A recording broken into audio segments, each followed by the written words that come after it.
Okay, good morning, ladies and gentlemen. Welcome to today's National Comprehensive Disaster Management Validation Session.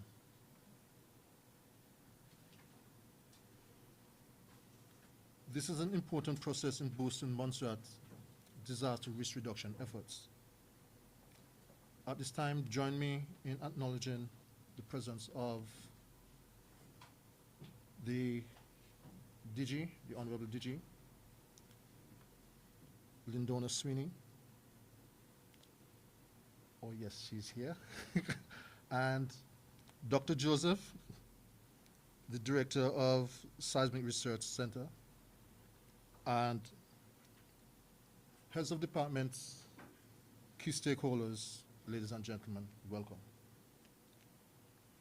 The Caribbean Disaster Coordination Agency, CDEMA, in partnership with the UWI Disaster Risk Reduction Center, implemented a CDM audit in Montserrat. The audit data collection exercise included secondary research, one-on-one interviews, stakeholder consultation, a verification session, which were carried out by the UWI DRRC Technical Team Advisory team, and supported the completion of this audit tool.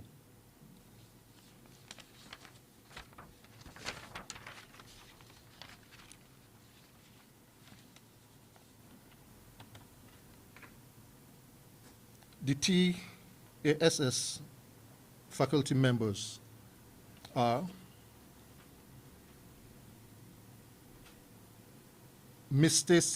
Stacey Austin, Mrs. Fiona Alexander Smith, and myself, who is the local support from the DMCA as the local focal point. At this juncture, we would like to hear remarks from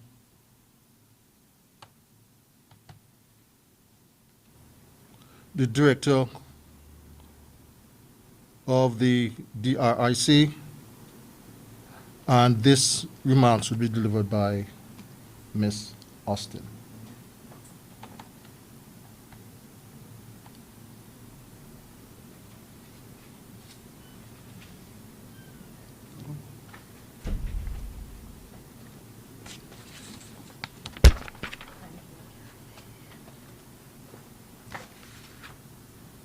Good morning, everyone. Really good to see you. As mentioned, I'm Miss Austin, Stacey Ann Austin, and I bring you greetings from the Director of the Disaster Risk Reduction Center at the University of the West Indies, Dr. Evangeline Innis Springer. And she writes, the University of the West Indies Disaster Risk Reduction Center Technical Advisory Support and Services Facility, in short we call it TAS Facility, is proud to host this validation session in partnership with CDEMA, the Caribbean Disaster Emergency Management Agency, and Montserrat's Disaster Management Coordination Agency, DMC.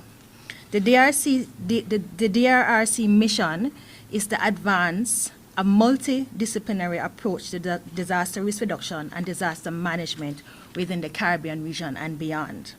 And we have a particular focus on small island developing states such as Montserrat. Our work has been guided by the vision of fostering partnership and building collaborative frameworks which enhances the effectiveness of disaster management interventions to support sustainable development in the region.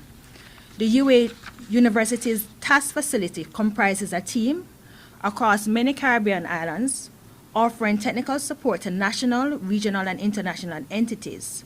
Our expertise spans communications, disaster risk management, continuation of operations, disaster recovery, and disaster risk financing. This collaborative partnership with CDEMA has facilitated the implementation of the CDM audit tool, which is why we're here today. And the tool assesses CDM, which is Comprehensive Disaster Management Capacity, both at the national and regional levels, enabling participating states to identify critical gaps and strategically allocate their resources. Importantly, The tool serves as a benchmark for setting standards for comprehensive disaster management across the Caribbean. Over the past 5 to 6 months, the team, the task facility, Mrs. Smith, Mr. White, and myself, we have had the opportunity to undertake this tool, undertake the work of this tool. It has been productive, and we also find that it has been rewarding. Under the leadership of the DMCA, government departments, all of you, stakeholders, have dedicated significant time and expertise in completing the audit process. These departments, you all, have recognized the value of the audit. In some instances, you have advocated for its completion because you initially were able to see how this process will inform decision-making and strategic planning. As a result, you are now in possession of a robust, multi-sectoral repository of disaster management data. This repository will support detailed analysis, strategic reporting, and effective management and planning, as you will observe in today's session. So, on behalf of the director, on behalf of the task facility, on behalf of the entire team at the University of the West Indies and our partners, CDEMA, I extend to you a heartfelt, on behalf of the director, heartfelt congratulations to all stakeholders of Montserrat on successfully completing the CDM audit, and she wishes for you a successful validation session. Thank you.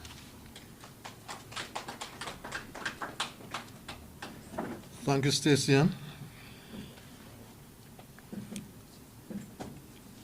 As she would have alluded to, this process has been going on for a few months.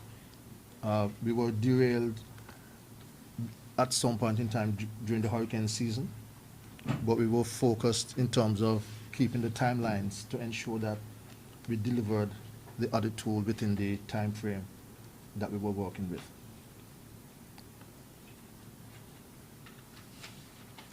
So next, I have been tasked with delivering the director's comments. Unfortunately, he had to go to another commitment, so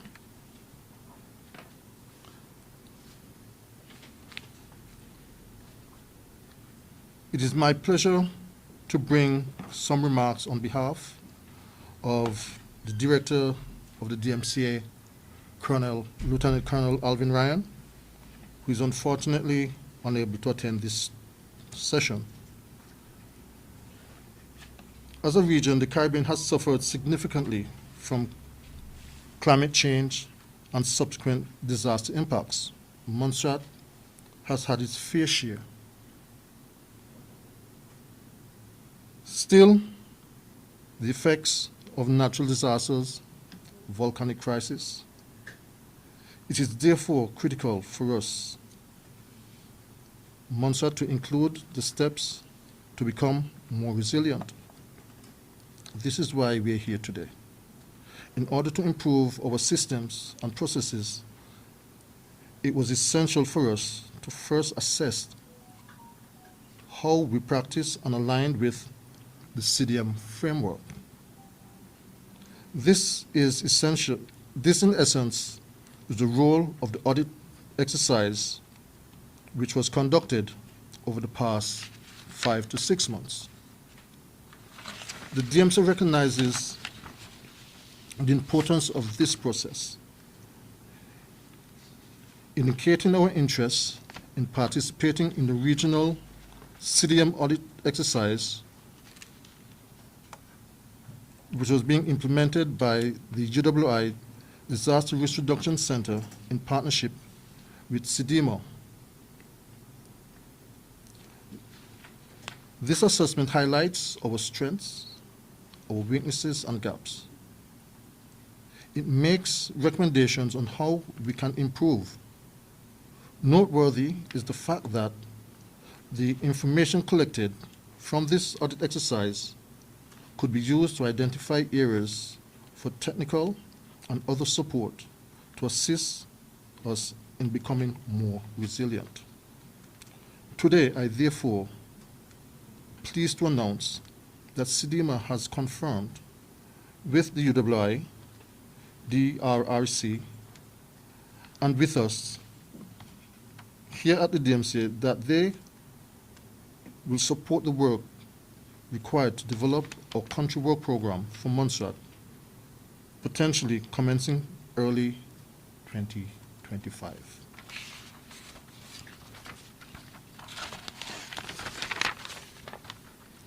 This is a major milestone for us, as we are thankful to CDEMA and the UWI for their continued support and assistance in advocating for more resilient Montserrat.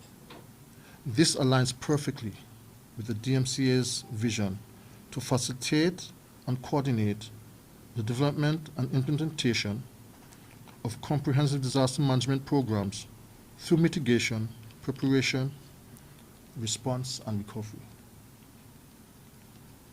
At this point, I'd like to say thank you and wish you a productive session today.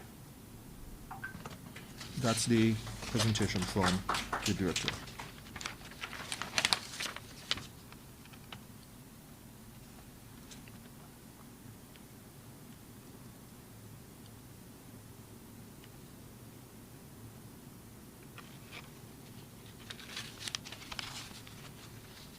Our day-to-day operations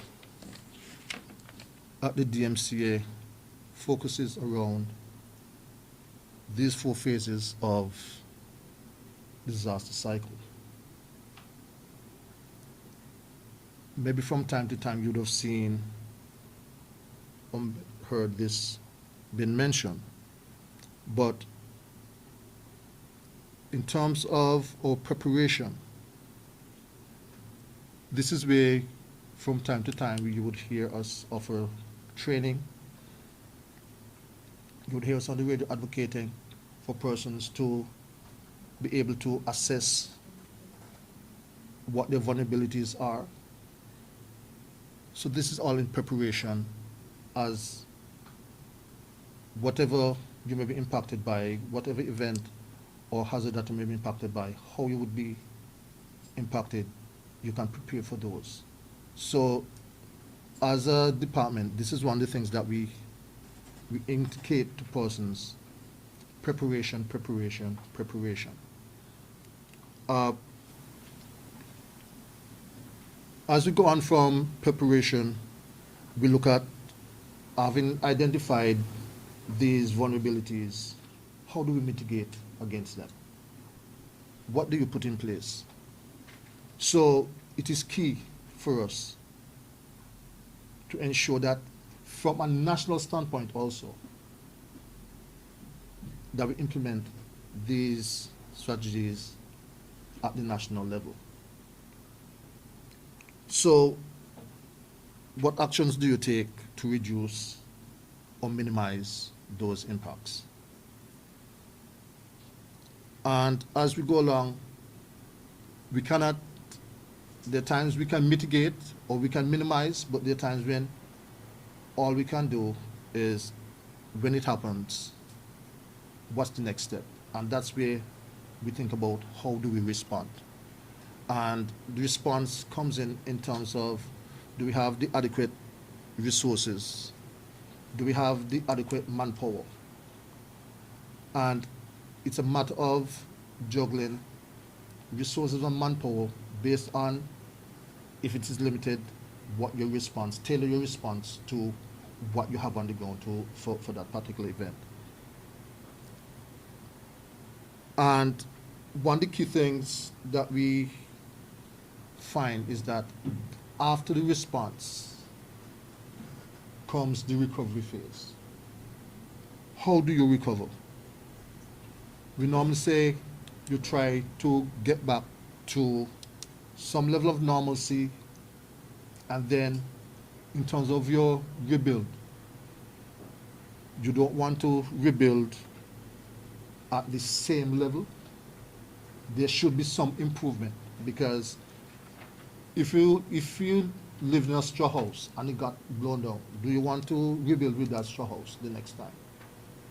So you're looking at, and this is now where we start thinking of business continuity also.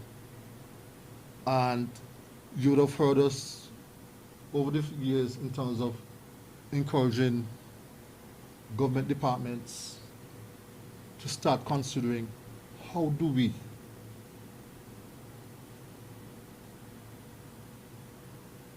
continue in terms of continuous service after an event. And this is something that we would continue to do because it is key for us as departments to understand that when something happens, we are looking to see how fast we can get back to normalcy, or what is the minimum that we can do to ensure that we are in a steady place as we go forward. So, going forward, within the events of this morning, I'm going to call upon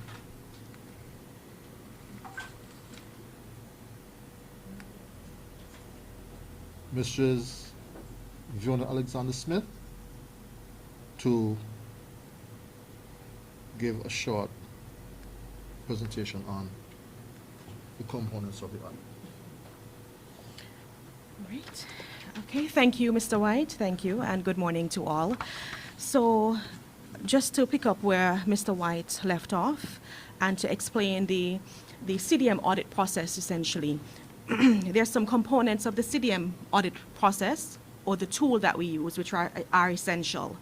And we first started with the assessment of key indicators across the 4 CDM phases, as Mr. White just spoke about: preparedness, mitigation, response, and recovery. So under each phase, there are certain components that had to be assessed. For example, preparedness looked at things such as governance, education and awareness, warning and alerts. And as we go through today, you'll hear a bit more about the sub-elements of each. Mitigation, we considered risk identification, structural mitigation, and risk financing.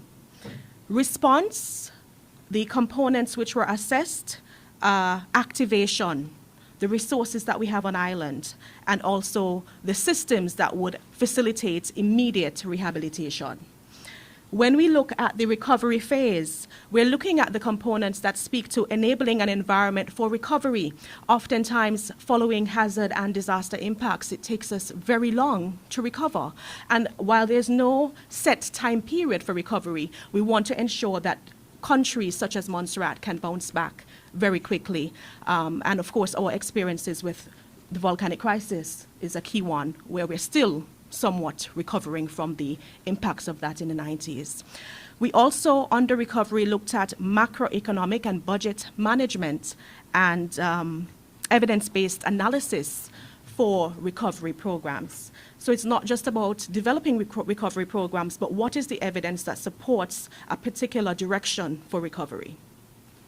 Those were the elements or components that were assessed across the 4 CDM phases. We also had a sector recovery capacity assessment. Now, the CDM tool required that we identify a sector to do a recovery capacity assessment, essentially looking at that particular sector and determining or assessing how they are able to recover.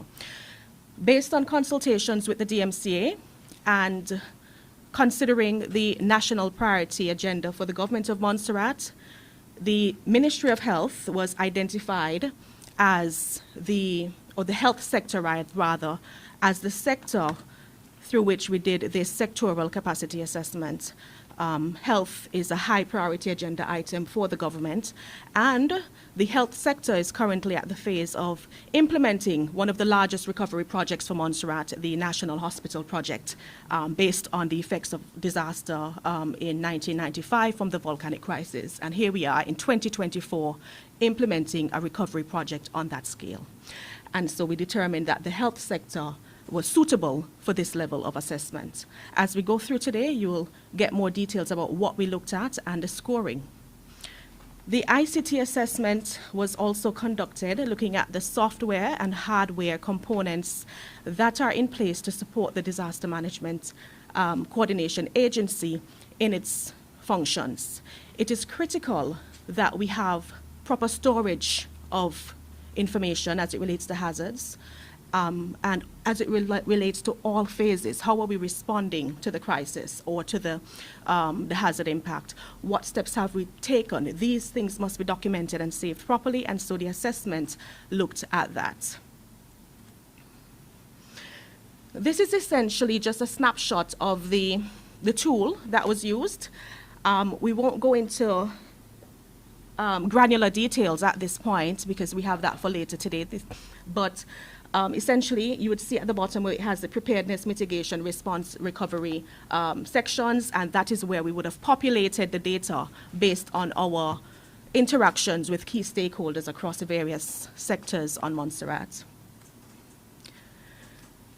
You would have heard me speaking about legislative framework governance. So this is an element that would have been assessed, the legislative framework that supports disaster risk management in Montserrat. We'll go through that, as I mentioned, in greater detail. And you would see at the side here, we have some scoring. So let me tell you and explain how the different components and their sub-elements were scored. So the CDM audit scoring used a 1, 2, 3 scoring system, where 1 meant that the standard has not been met, so it assumes that nothing is in place based on the statements or questions in the tool. 2 indicates that the standard has been partially met, and this includes scenarios where the provisions outlined in the standard exists, but it may not be operational. It is inadequate, or there are limited capacities. So for example, if you have a draft plan, there's no way you could score 1 there because you have a draft plan, it's just not operational. And oftentimes we do things procedurally in the Caribbean, and Montserrat is no exception, but it's not well documented. So someone knows the process or know the procedure, but it is not well documented. So there's a system somewhat informally in place, but we want to get it to the point where it is formalized, so you could score a 3. And 3 in this case means that the standard has been fully met. It includes scenarios where the provisions outlined in the standard are in place and are adequately being implemented. I'm going to invite Stacey and Austin to join me because at this point we are presenting pretty much some of the information or the findings at a high level right now in this ceremony. We'll indicate some of the findings across the 4 disaster management phases. And so between Stacey and myself, we will do that. Yes?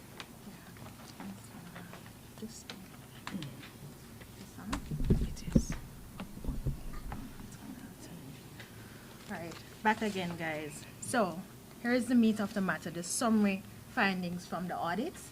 And at the end, we're hoping that you will have some questions, maybe comments. I don't think it's on. General feedback. All right. So the CDM audit for Montserrat revealed that the disaster management efforts in many of the components align with disaster risk reduction frameworks, right? So for disaster risk reduction, there are many frameworks that we follow regionally and internationally, some of which are the CDM strategy framework for 2014 to 2024, and the Sendai framework for disaster risk reduction 2015 to 2030. So although many of your efforts align with these disaster management or disaster risk reduction frameworks, the country's process, as Leona mentioned just now, needs to be formalized across all sectors. So as mentioned, there are some things which are in place, but they're not formal. You know, there's some documentation, there are some things we have on our servers which we need to formalize. And while we improve in these areas, there will be limitation in terms of efficiency. Until we improve, there will be some limitations in terms of efficiency and effectiveness, right? So in order to strengthen the systems, which are already in place, we are recommending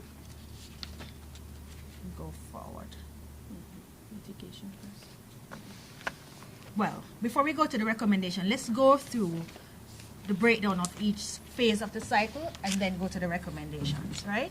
So for mitigation, Montserrat scored 2.16 of a possible 3. remember the scoring? 1, 2, 3, 1 fully, 1 not met, 2 partially met, 3 fully met. The scoring here, the graph will show if you fall between 0 and a 1, you'd be in a red. 1 and 2, you'd be yellow, and then obviously green is 2 to 3, which means that it's fully met. So for mitigation, you're seeing it's a 2.6, which is not bad, right? 2.16, thanks for the correction. Not bad. So 2.16 of a possible 3 in the mitigation phase, indicating very good mitigatory standards.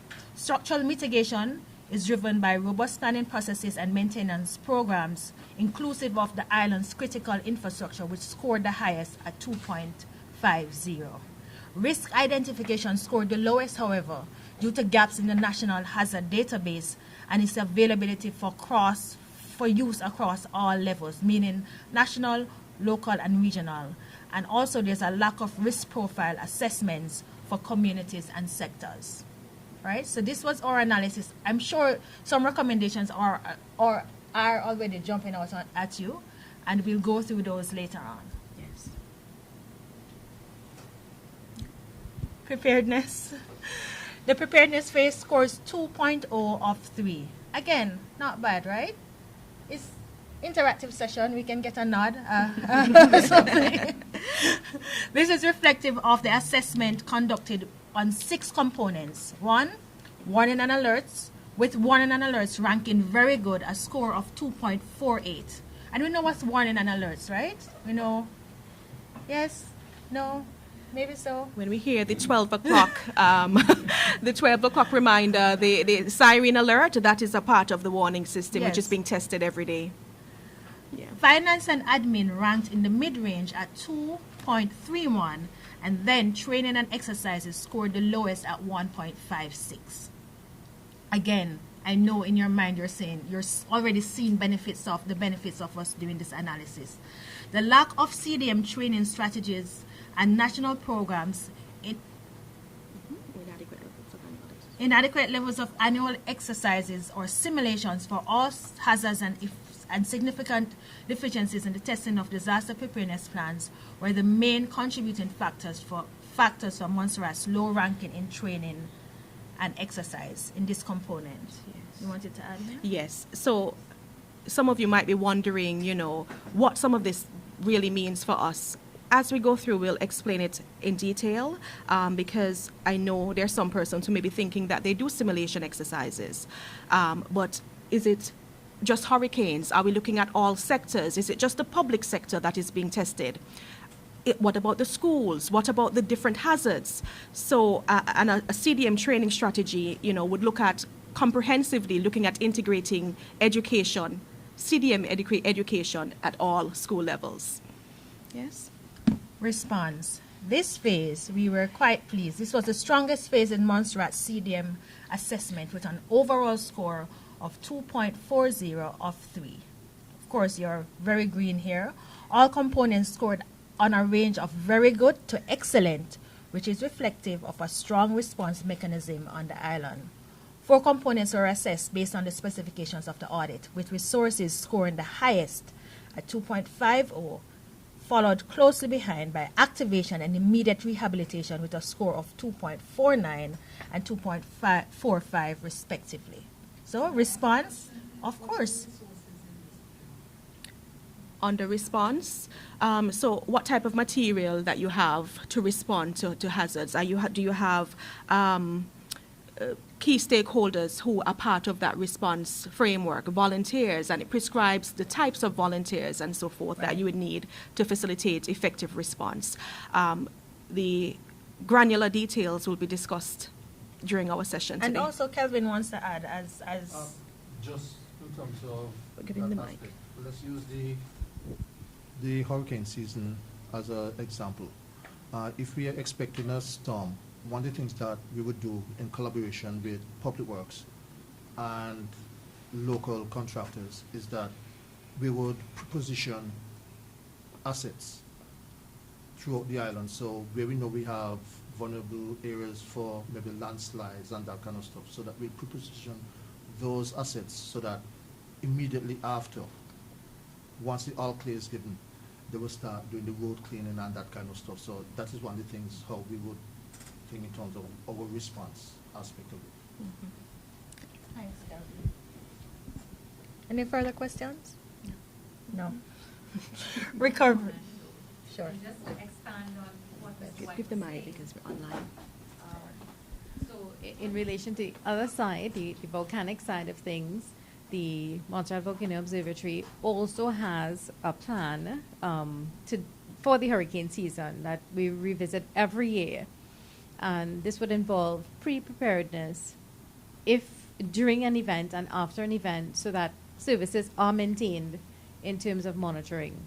And that is also tied back to the SRC as a redundant form of support in the event of, something happening here that disables the operation of the observatory. Thank you, Dr. Joseph. Recovery. Montserrat's recovery phase scored 1.76 of 3. I believe this is the lowest ranking phase. It represents significant gaps in the island's ability to recover efficiently from hazard impacts. The performance of the evidence-based analysis component was unsatisfactory, with a score of 1, reflecting a deficient or non-existent monitoring and evaluation framework for recovery planning. Right? Specific gaps include absence of comprehensive guidelines, templates for designing and implementing the M&E framework, and a program logic to define clear outcomes, outputs, and standards for successful recovery at national, local, and sector level. Go ahead, Mrs. Smith. Yes, so I think I have to interject here because I know I know across the government of Montserrat there's a performance-based management system that looks at some of these components from your operational standpoint. But what this is looking at is a recovery performance management system. So when we're implementing recovery projects, when we're doing recovery programming, are we measuring those, and what are we measuring as it relates specifically to recovery? So for example, is there a recovery plan for Montserrat?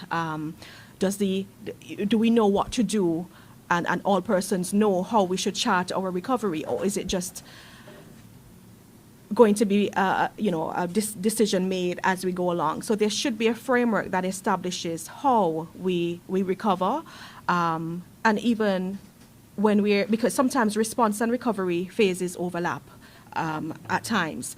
When there's a crisis or there's a hazard impact, is there a donation policy, for example, that speaks to how we as a country accept donations from other islands? Is there and other places? Is there a clear policy that speaks to that? Is there a policy that speaks to how we send money to other islands?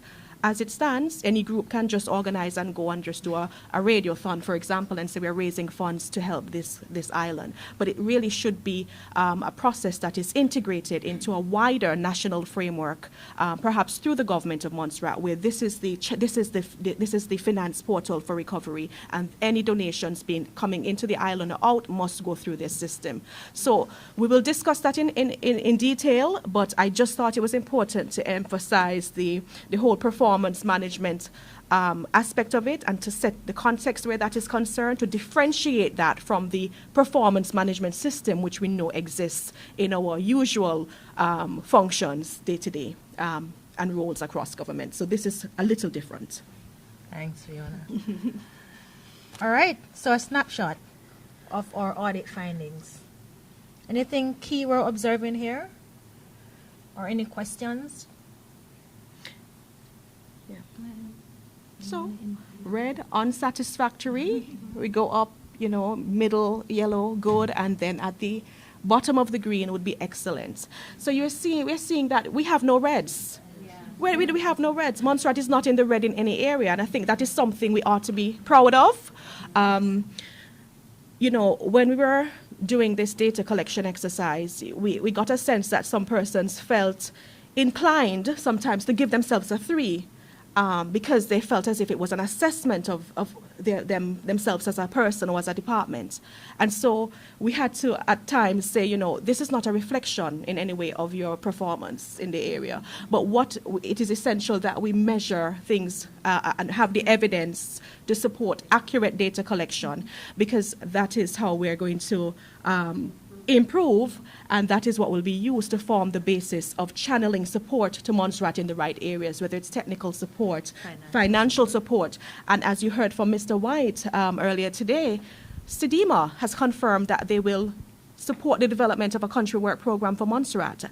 And this is critical, and this is based on the data collected here, so they will know what areas that they need to focus on based on the recommendations coming out of this. Yes? And also, if you were all Greens, then there'll be no need to come to work. No need to do. Yes. All right. So let's go through some recommendations. I'm sure some of these stood out to you. This is just to reinforce, and at the end, if you have some more to add, we can do so in the workshop section. Right. So mitigation to strengthen the risk identification profile. Montserrat should focus on addressing gaps in the availability, accessibility and storage of data and data policies for all stakeholders at the level of inclusivity for communities, stakeholders, and NGOs in the development and dissemination of hazard data. So we recommend specifically that we develop risk profiles for communities and sectors, right? And that we improve the current methodologies and tools for multi-risk assessment. We agree? Yeah? Preparedness. To strengthen the CDM training education is the main recommendation for preparedness. Specifically, Montserrat must do the following. Integrate CDM at different academic levels. So we can do so before we get to tertiary level education. We can start at secondary or maybe even primary in some instances. We create a national CDM training strategy, which is inclusive of national and community level interventions and training for officials. So we want communities, we want NGOs, we want government officials, we want the technocrats, we want everyone to be politicians. So we want a strategy which is inclusive of all. And also we want an annual training exercise for all priority hazards, right? So of course, volcanic eruption is a big thing here. However, you're vulnerable to many more hazards, natural and man-induced hazards. So we want to have training exercises for all priority hazards involving all sectors and all levels of the community, right? Response. To improve the deactivation process, we want high-level after-action reports from the DMCA to transition from post-event staff recovery to staff retraining sessions, right? And for recovery, improvements in the area of evidence-based analysis and the establishment of a monitoring and evaluation framework for recovery planning. Oftentimes in the Caribbean, we do lots of things, but we're not even monitoring and recording how good we're doing or the areas that we need to improve on, right? So we want to establish a system that is efficient for recovery planning and an evaluation. We want a framework where if a donor, any agency wants to come in, they can see what's happening, the areas that you are really doing good at, and the areas that they need to fund so you can improve and enhance. Right, so those are our recommendations. Anything else that stood out to you? Okay, Kelvin, you're going last. Dr. Joseph, please go ahead. Pass the mic. I'm adding my comments because unfortunately I can't stay with you all for the day because I'm also attending the SAC meeting. So just to add to the last slide, that support for these monitoring and evaluation framework is provided through the CDEMA mechanism, but also because we have to recognize throughout the arc, we have islands at different stages of development. And some are further along and some are, a little behind. And the way it operates is that through the disaster community, DRR community, there is a strong network, and they help build each other. So where there is strength in one, they share among the other. So the process is is really through that interaction and to support each other through implementation of that monitoring and evaluation mechanism. I also wanted to give one example to something that was mentioned before in terms of the recovery. Ms. Austin mentioned that during the recovery, sometimes plans are not in place beforehand.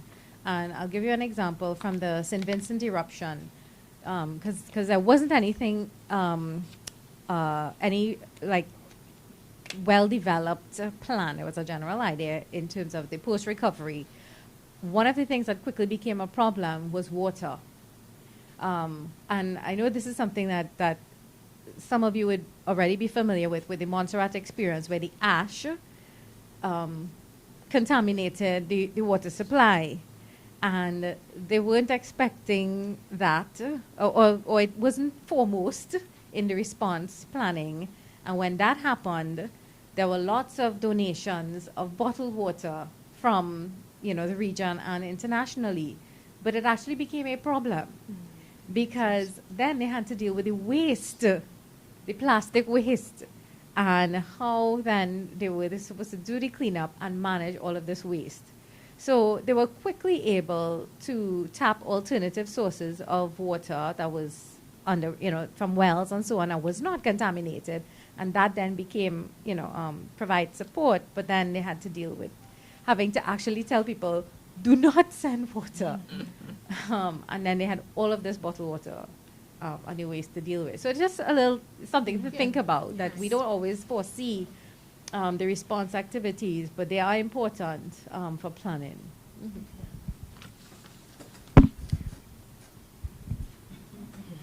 Anyone else before Kelvin would like to speak?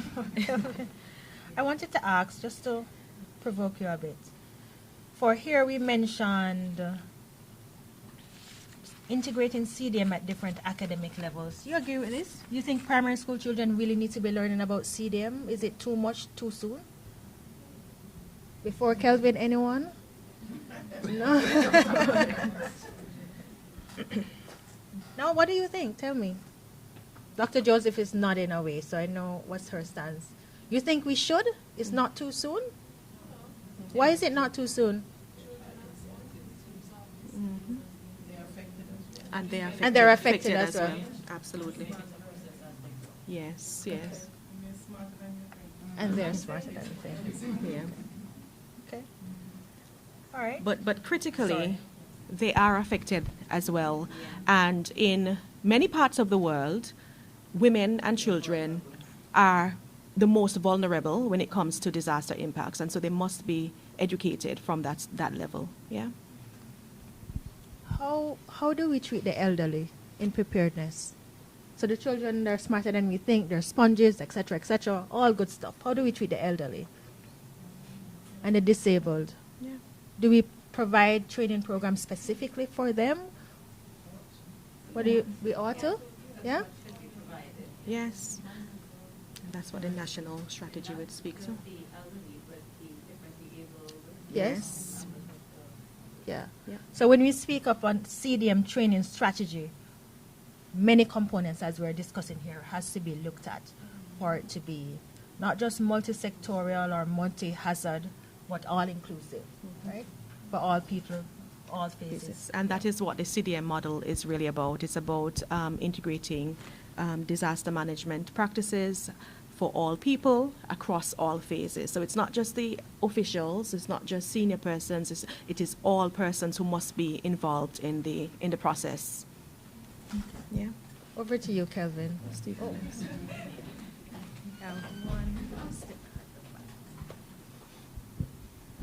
I was just wondering what you would consider to be a reasonable time frame for recovery. I noticed you did mention the hospital project. Yeah. But I'm kind of thinking that 29 years is kind of long. It is too long. So I was wondering if there was a reasonable time frame for recovery. Yeah. Dr. Joseph will give one part. We'll give the other. Go ahead first, yeah. So the challenge here is that, okay, I'm going to do two comparisons based on my area of expertise. Let's look at St. Vincent and Montserrat. The fact is, with St. Vincent, the volcano behaved very differently in that there was a clear start.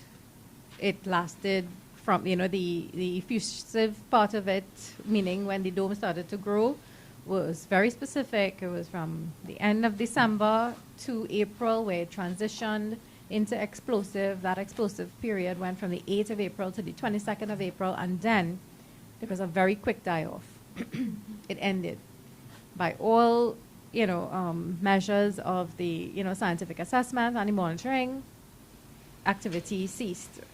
So it meant that recovery then could be clearly called, in terms of the process.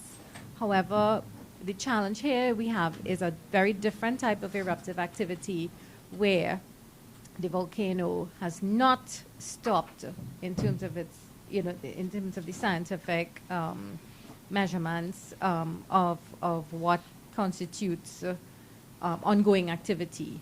So it's still pumping out a lot of gas, it's still deforming, and there's still seismicity associated with it that is associated with magmatic and movement. So within that framework, yes, recovery has been able to be done. You have now Zone V is open to certain commercial activities, tourism, and so on. And you also have development of the north of the island and other things going on. So you're living sustainably at this point with a volcano that is considered to still be active. And that, to me, is a very big part of recovery. But you still can't reoccupy fully, the zone, the areas of certain areas of the exclusion zone, because it is not safe to do so because of the situation with the volcano. So in that context, it is unfortunately been a long time, but the island has come a long way in utilizing the spaces and the areas that are safe for activity and daily life. Thank you. Right. So while there's no set time for recovery, because it's all situational and contextual, so it's based on the level of impact, the disaster impact. It's based on the resources available. It's based on the place that has been impacted, and so there's no prescribed. It should be 1 year, 2 year. It can range from 6 months to years. But what is important to note, and in agreement with you, Mr. Menz, is that certainly when we look at Montserrat and where we are, 29 years, 30 years post-volcanic eruption is too long for certain critical infrastructure to be reestablished. And so this is what recovery planning does. It allows you to identify the critical aspects of an island's development and prioritize the focus for recovery on those areas. So if the hospital should, for example, that should have been one of the highest level of priority action points in a recovery plan. So it wouldn't say to you, it's going to be 10 years or 5 years, but you have to identify what are the critical things. And then within that recovery plan, are we building back better? So that is why it's integrated into the structural mitigation side of things. So are we just going to put up some makeshift temporary accommodation that really doesn't solve the problem but keeps us in a cycle? So this is why it is all so critical for us to understand this whole process and to see the benefit of it in building back better. What does that mean for Montserrat? What does it mean when we say we're building back better? Are we just going to construct at the same venue, at the same location, when that same location was susceptible to flooding, for example, because we just need to build something quickly and there's no other option? That recovery plan should have said, this school or this whatever it is vulnerable to flooding. And so if something has happened, you don't build back on that same facility. You use somewhere else. So that is just a real life example of how fluid the recovery phase is, but then how we can manage as the best we could by putting these systems and processes in place to bring down the time span for recovering our critical infrastructure and critical buildings. Yes? Okay. Can I ask a question? Yes. What indication did, I don't need a minute. What indication? You do actually for the online audience. So we're in the opening ceremony and we are wrapping up and we will get into deeper discussions. But if you're going to give your point here, you would have to certainly take the mic. What indication did St. Vincent volcano give for the time frame? Because it seems to me that we continue to make excuse for everything to be temporary.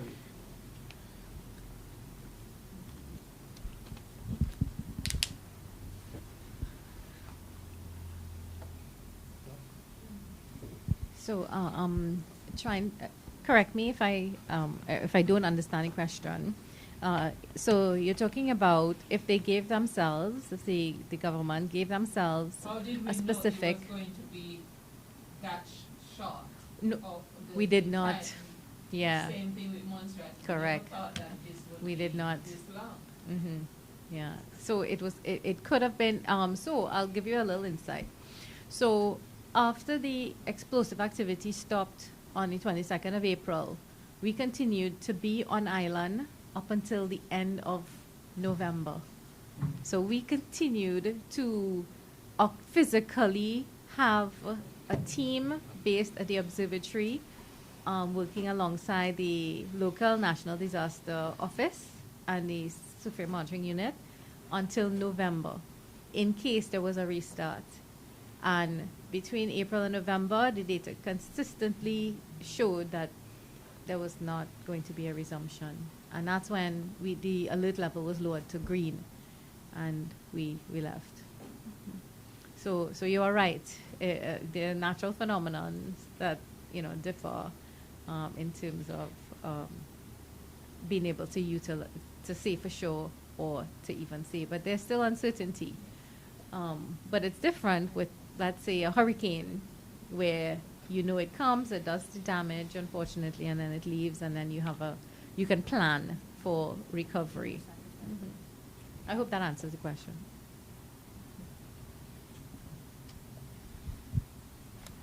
Yes.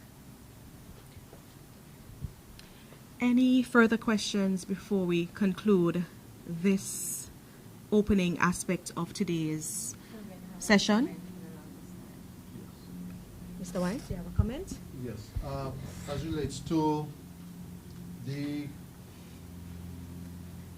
recommendation in terms of the schools and introduce, this is something that I'm glad that has been highlighted, because I can tell you since maybe 2012, that discussion has been raised in terms of trying to get disaster management in schools, especially even at the primary level. Because one of the things that we know is that children are like sponges. You tell them something, they take it home, right? And in terms of our education and outreach, we actually do aspects of outreach at the primary schools in terms of disaster management. In the recovery phase, it was mentioned in terms of being able to access and build better. What I can say is that for us at this point, in terms of what we're trying to achieve here, I think it was Fiona you mentioned in terms of being able, when we have donors from outside looking in, they want to see what we have. And this is very important for us, because one of the questions that is asked is your country work program, right? And if we have projects that we want to develop, this is one aspect where we can actually tap into those funding that is available to us. So what I can say is that this process in itself is critical for us going forward, because we know the limited pools of funding or monies that we have available to us, right? And there are persons, they want to support Montserrat, but unless we have this country work program in place, we fall short. Thanks. So Kelvin mentioned country work program, and he would have also said in his comments from the director that, CDEMA has agreed to partner, again with the UWI, in developing the country work program for the next 3 to 5 years for Montserrat. We were saving it for the end, but we suspect that some of you may leave after the official ceremony. So we wanted to get your feedback on whether or not do we transition straight into the country work program at the start of 2025, or would the country like a break before we proceed into the program? Into developing the program. We'll take you last, Kelvin. Well, thank you for your enthusiasm. A break is good? A coffee? No. So we just said at the start of 2025. So the first quarter of 2025, essentially, Yes. not by the necessarily financial January year, 1, but- the academic year. Yeah. Yeah, the calendar year. Calendar year.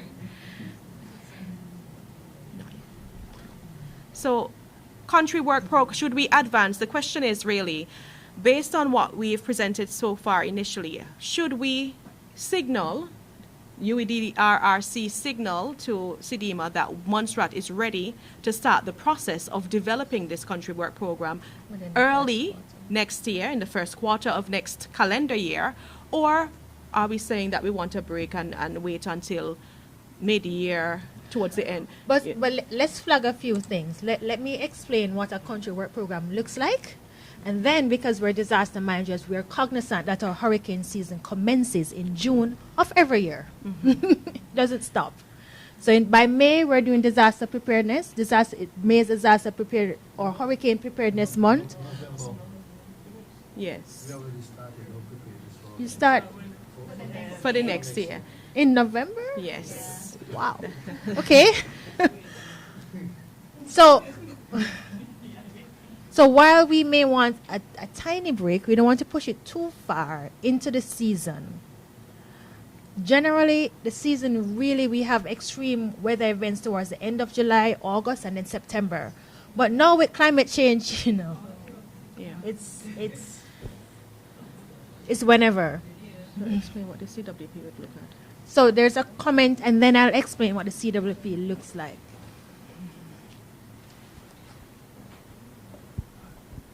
Well, given climate change, obviously, I think we need to be more prepared.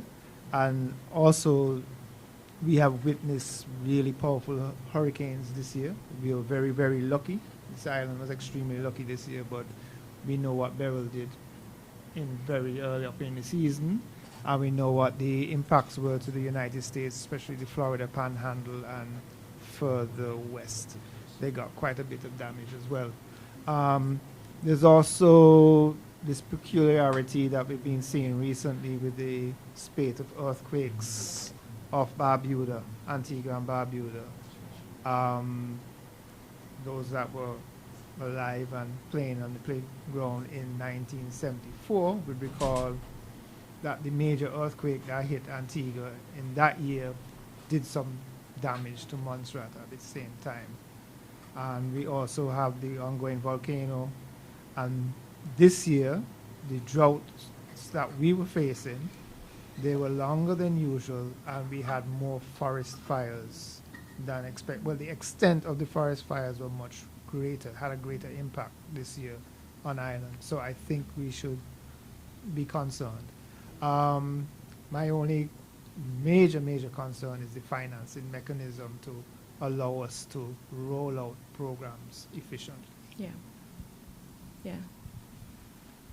Thank you, sir. So for the financing mechanism, as mentioned, luckily for Montserrat, funding has been secured to develop the country work program. So that's solved. What we need now is your nod. Yes, we are ready. Let's do this. The country work program looks a little bit. It will require a lot more time.